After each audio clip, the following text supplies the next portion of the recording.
Thank you, Dennis. And thank you, Jesse. And thank you for being co-host of this committee for this fantastic event.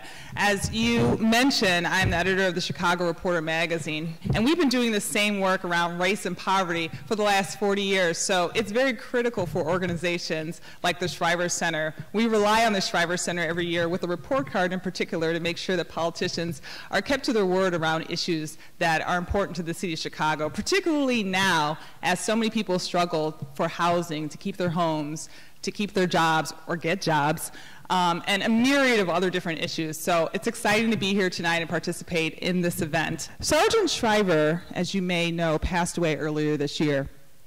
And one of his associates in the early years of legal services and the war on poverty, also one of his closest lasting friends, is Mickey Kantor. Mr. Kantor worked for the original legal services program in the 1960s representing migrant farm workers. He then moved on to a distinguished career in the law in Washington and Los Angeles and in politics in government. He was the United States Trade Representative and then Secretary of Commerce in the Clinton administration and is currently a partner in the firm of Mayer Brown. As a longtime friend and associate of a Sargent Shriver, Mr. Kantor is here tonight to give us some thoughts about Mr. Shriver's life and legacy. Please welcome him.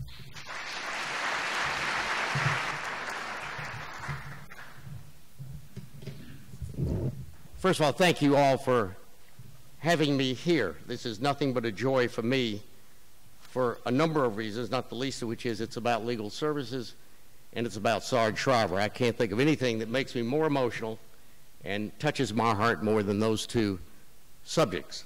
Dennis, Jesse, thank you for chairing this evening. Molly Bartlett, I don't know how many more emails I'm going to get from you, but you obviously do that with a lot of people, and it works. So thank you very much for what you have done to make this evening a success.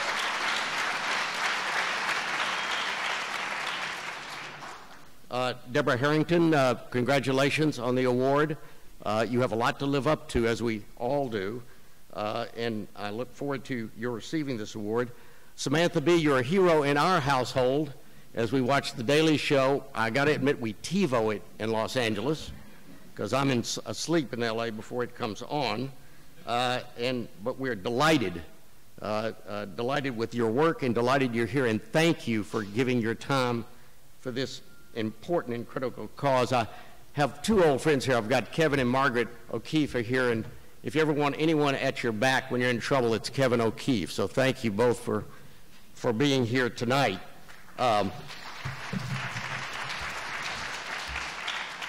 I wanted to say one word about John Bowman. There's more than one word you can say about John.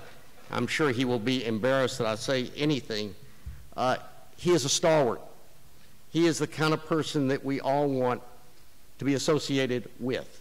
He has done a magnificent job at the Shriver Center, and he is one of the pillars, not only here in Chicago, of this great community, but a pillar of our larger community in the United States. So John, thank you for everything you have done.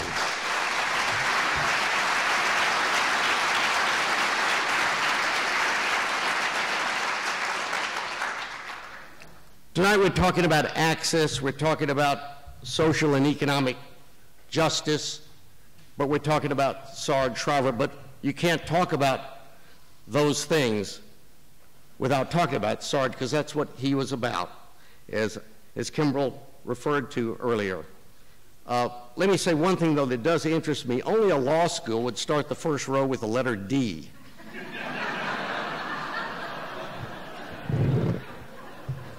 Only law professors and law deans have such a sick sense of humor they would do that.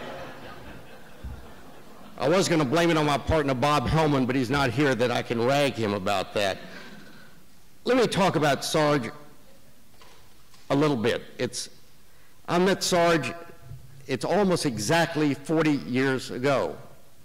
And I'll tell you a story that tells you everything about his unbridled enthusiasm, his infectious energy, his ever-optimistic view, and what he has done to implore all of us to do more. He used to say to me and everyone else, I'm not the only one, let me tell you, he'd say, quote, "What have you done today to make the world a better place, and what are you going to do tomorrow?" Never does Sarge Shriver look back, never did he reminisce about the past. It was always about the future. 40 years ago, almost today, it's sort of eerie. John, I don't know where you're sitting, John Bowman. I started something called Action, there you are, Action for Legal Rights. Legal Services Program was in desperate trouble. Most of you are too young to remember that. It's before they put all these unbridled, unnecessary, unconstitutional restrictions on legal services lawyers. But we were in trouble politically. So a number of us decided we'd start something to try to take it out of OEO and the Nixon administration and put it into a government-sponsored but independent corporation, which we finally were able to do. Well, I was a legal services lawyer, and I had 3 children, no money. We had been fired, Terry Linsner, Frank Jones, and myself, by someone named Don Rumsfeld. Some of you may remember. And it wasn't so funny at the time. And so I needed to raise some money. I needed to have a board. I literally had been representing farm workers and then worked at OEO, and I didn't know a lot of people except legal services lawyers. And so I asked a friend, who should I call? He said, call Sarge Shriver. And I said, I can't call Sarge Shriver. He'll never take my call. That's ridiculous. He said, call him, he will. Not only did he take my call, he said to me after 2 sentences when I told him what I was doing, he said, come on over. I said, what do you mean, come on over? He said, young man, come to my office. I went over there, and 3 hours later, I had a board of directors. He had raised money. Action for Legal Rights was viable. We wrote the corporation bill, not just me, a number of other people can take credit for that, and we got it through the Congress of the United States. Because that's Sarge Shriver. He's an activist.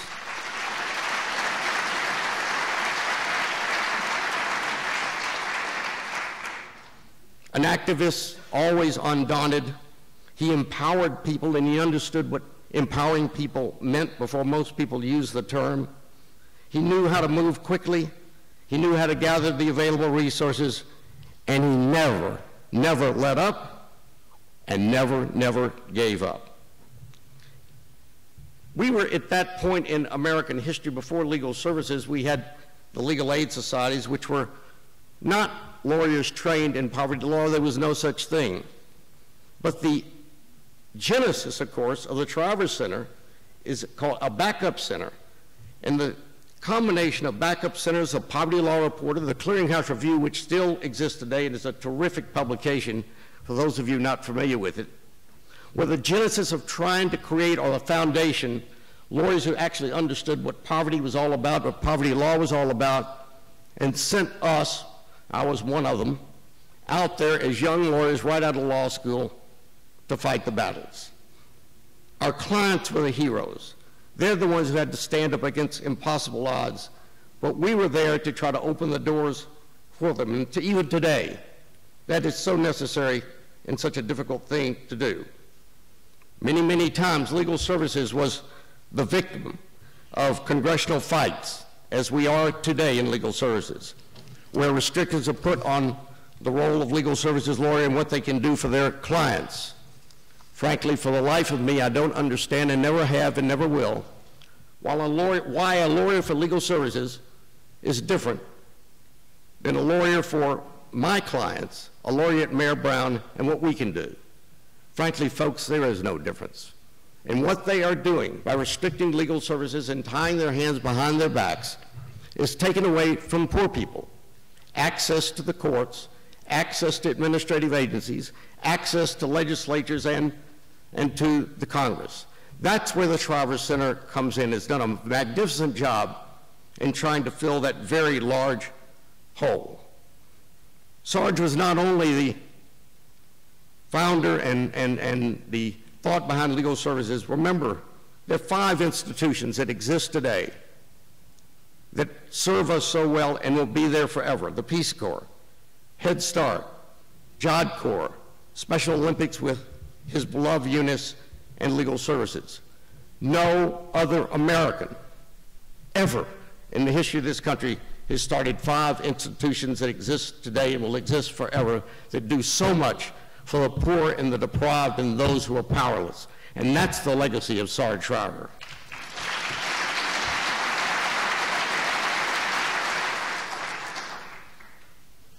He also was a role model. He used to look upon all of us, whether you knew him directly or not, as his kids. And that's really what we were. He was a guiding light for those of us who cared about justice and were implored to go seek it by Sarge. In a world that gets more difficult and so complicated, the philosopher told us after mastering the winds, the waves, the tides, and gravity, Sarge said, we shall harness for God the energies of love. And then for the second time in the history of the world, man would have discovered fire. That was Sarge Shriver. It wasn't just justice, although that was a centerpiece.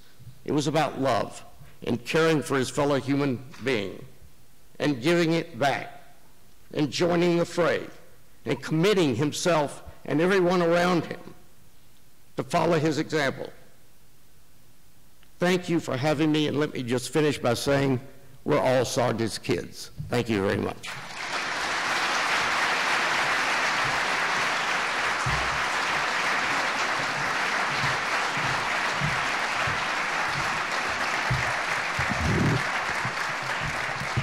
Thank you, Mr. Kantor, for that very heartfelt remembrance of what we all learned from Sergeant Shriver's legacy. Thank you. John Bowman, many of you may know him, he's sitting right up there, has been the president of the Shriver Center for the last 4 years, and he's been its advocacy director for the past 15 years.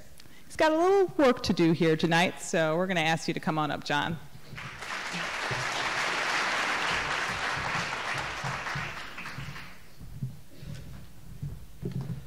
Wow, thank you, Mickey. That was wonderful. We do feel a little bit of pressure bearing Sergeant Shriver's name with our organization, and it's just wonderful to hear you give tribute to him. And thank you, Kimbriell. I would like to thank our honorary co-chairs tonight, Anthony Shriver, Maria Shriver, and Mark and Jean Shriver. Our benefit co-chairs, Dennis and Jesse, thank you very much. And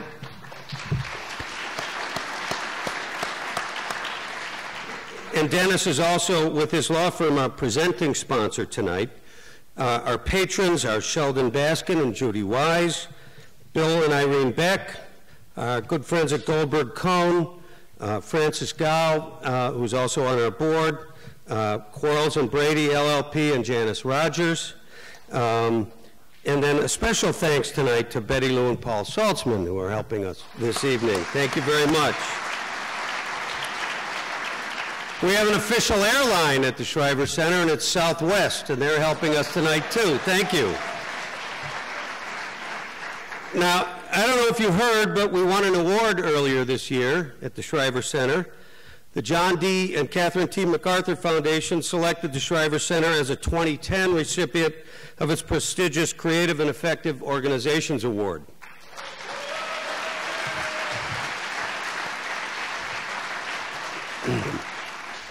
This one-time award of $1 million recognizes our consistent accomplishments over the years, with, thanks to so many of you in the room. And it's a wonderful start to our effort to make sure we are here for the long term. We want this place to be here after all of us are gone, and to keep doing this work going forward, whatever happens in government. And so we need all of you to help support it, and this is a great start on that. So thank you so much to the MacArthur Foundation. And that's a wonderful segue to the people who make it possible. Can the staff please stand for a moment? Everybody who works at the Shriver Center. And I'd like our board members to stand up, please, too. Stand up. Thank you.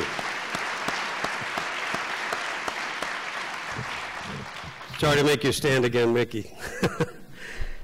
Now I'd like to introduce and bring up here the chairman of the board, Stu Cohen. Stu, while he's coming up, Stu is the Senior Vice President for Legal Advocacy at the AARP Foundation in Washington, D.C., and he himself is a 25-year legal services veteran before he went to AARP in 1999. Stu's going to help me make the presentation of the Equal Justice Award. Our honoree, Debra Harrington, sitting right here, could not be a better fit for this award. Her career and accomplishments and her point of view and her set of values are so much like Sergeant Shriver's. Debra Harrington stepped down last year as president of the Woods Fund of Chicago, something she calls retirement, but we'll see.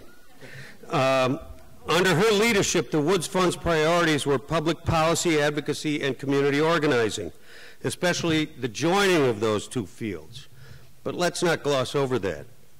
It's hard to harmonize policy advocacy and community organizing. It's hard to imagine two more cantankerous groups, in fact, especially with respect to each other.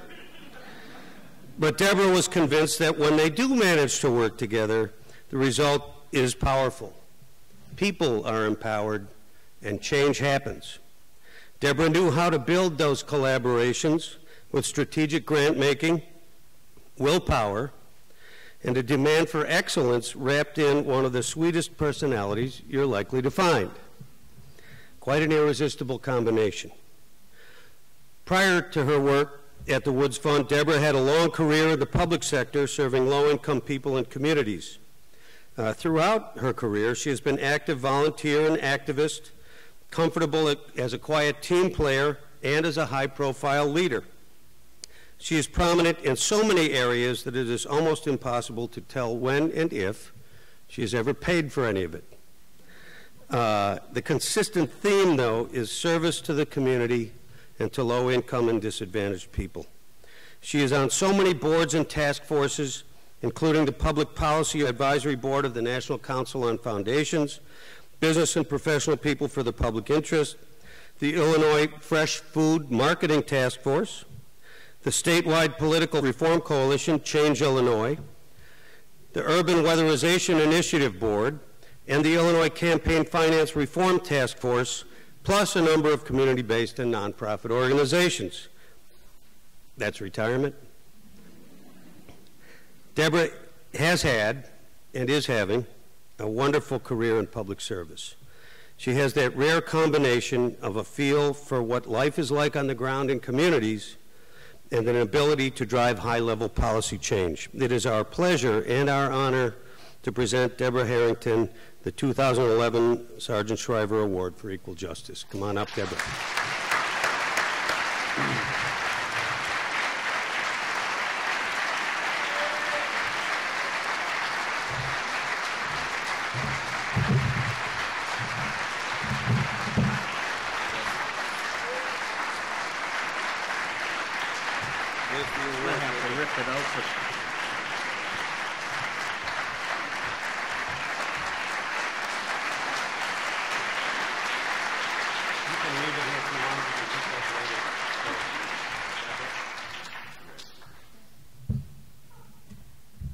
Wow. When John called me about this award, offering me this award, I couldn't even process, you know, I was just overwhelmed, and I am now. And when Mickey Kantor said I have a lot to live up to, he really hit it right on the target, because the Shriver Center means so very much to me.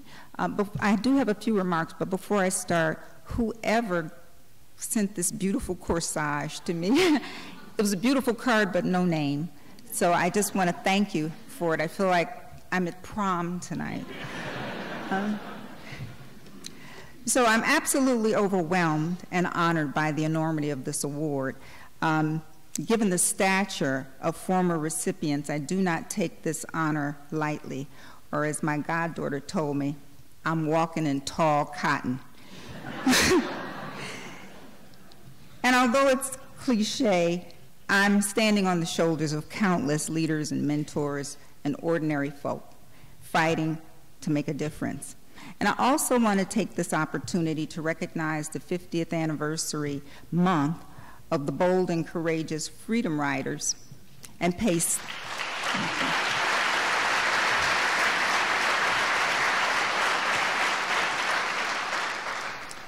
special homage to Congressman John Lewis, a civil rights freedom rider and former recipient of this award.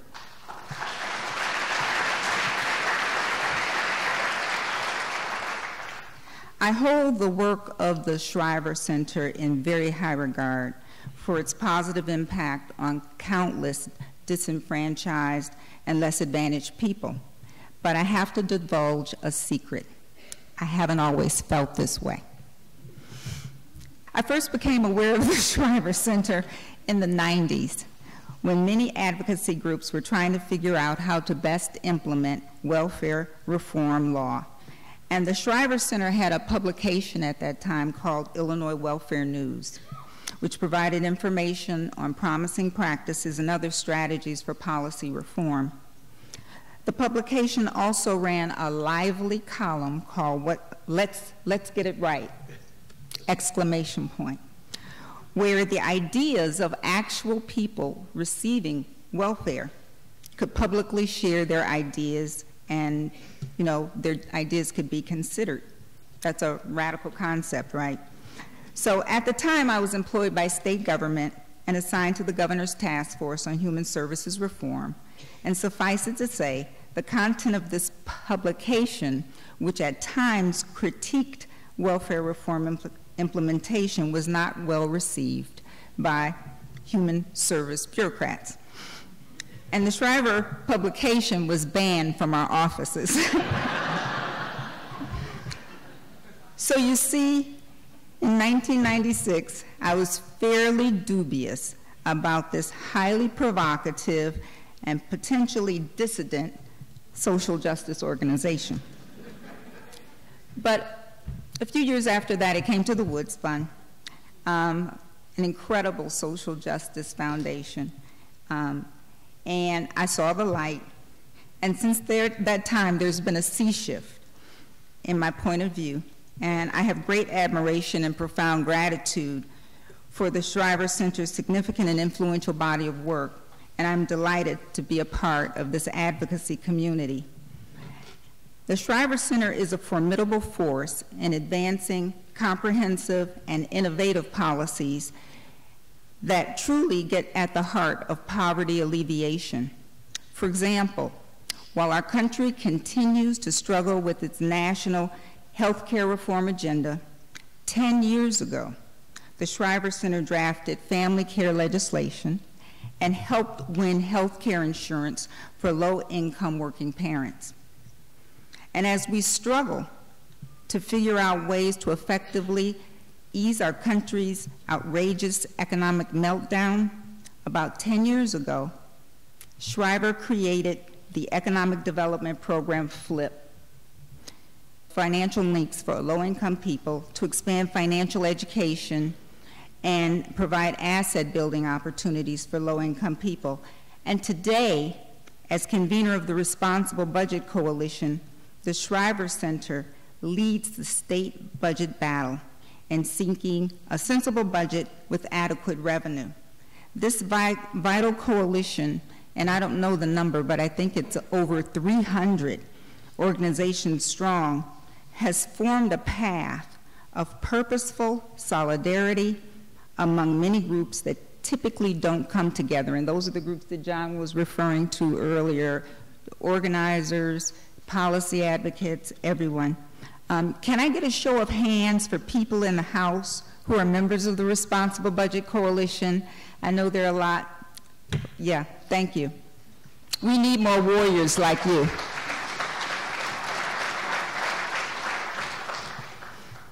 In closing, I would like to point out the income gap continues to widen, as reported in a recent article by economist and Nobel Prize winner Joseph Stiglitz. It cites that the upper 1% of Americans take in nearly a quarter of the nation's income every year. In terms of wealth rather than income, the top 1% control over 40%. And while the top 1% may have seen their income rise 18% over the last decade. Those in the middle have actually seen their incomes fall. The article ends by pointing out that even though the top 1% may have the best houses, educations, and lifestyles, their fates are inextricably bound with how the other 99% of us live. So we're in this boat together, and my message to each of you here tonight is that in spite of some advances, the struggle for equity and justice continues. Don't give up, keep fighting the moral and righteous fight. To the Shriver Center, and on behalf of all the warriors everywhere fighting for social, economic, and racial justice, I thank you from the bottom of my heart for this wonderful honor.